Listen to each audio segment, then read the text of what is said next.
Industry-specific solutions. Are there really benefits to them, or is it all marketing sizzle and no stake? I'm Jonathan Gross, Managing Director of Pemeco Consulting.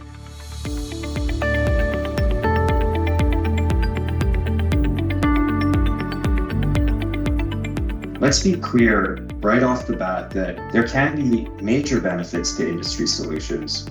And we're going to talk about some of the benefits of ERP packages that are developed for specific vertical markets. We're also going to talk about some of the things to think about and to watch out for as you go down the path and evaluate their capabilities.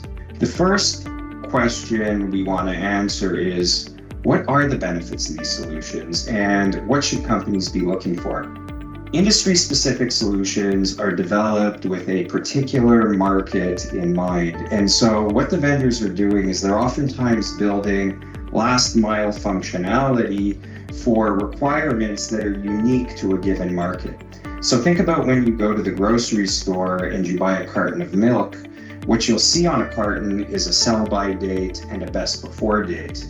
Now, those aren't just dates that are printed on the carton. They actually drive all kinds of supply chain requirements and inventory management requirements. So an ERP system built for the food and beverage industry has all kinds of native functionality to deliver those requirements and other requirements that may be unique for regulatory purposes, for example. And so one of the things to think about as you're going and evaluating industry-specific solutions are, what are my unique requirements? What do I need from a compliance perspective? What's unique in my industry that drives business processing requirements? And do the solutions I'm looking at actually give me those benefits? So beyond helping you with steady state operations, there are benefits to these industry solutions for implementation. One of the things to assess as you go down the path is the extent to which these vertical solutions are supported by what we call implementation accelerators. Now, they're called accelerators because they can help you shorten some of the phases or activities in a project. They can help you reduce the costs. So what are these? When we talk about industry-specific solutions and accelerators, we're talking about predefined business processes relative to what are standard kind of industry needs.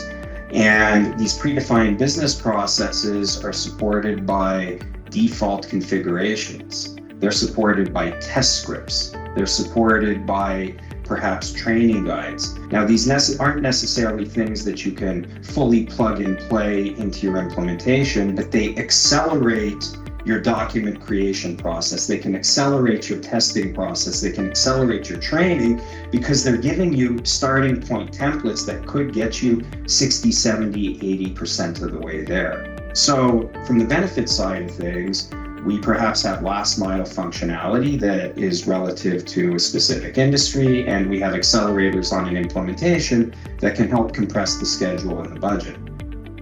What are some of the things to think about that could perhaps be detrimental about industry solutions?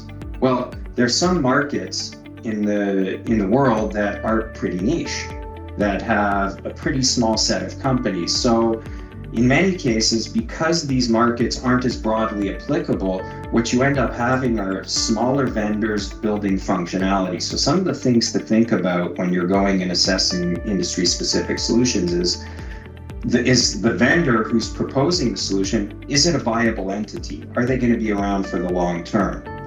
You may also want to take a look at the product development roadmap.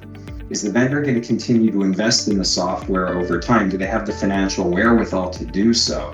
And that leads to the last piece. And one of the pitfalls oftentimes that we see with industry-specific solutions is that because of the limited R&D investment that some of these vendors are able to apply to the solutions are often built on legacy technology platforms. Sometimes they're hard to upgrade. Sometimes the fundamental security models are dated. Sometimes they're tough to integrate into. So to wrap this up, there could be real meaningful benefits to industry-specific solutions, benefits that provide you with last-mile functionality and ability to streamline your implementation. There are also things to watch out for. Things to watch out for relating to the viability of the vendor, the software development roadmap, and perhaps the technical architecture that sits underneath the software. So it's important that you do your diligence and that you understand the pros and the cons of an industry-specific solution and evaluate it against what might be provided by a vendor of perhaps a more generic application. So if you like this content, if you think it's valuable, follow us on LinkedIn, hit the notification bell and subscribe to our YouTube channel, and check out our website.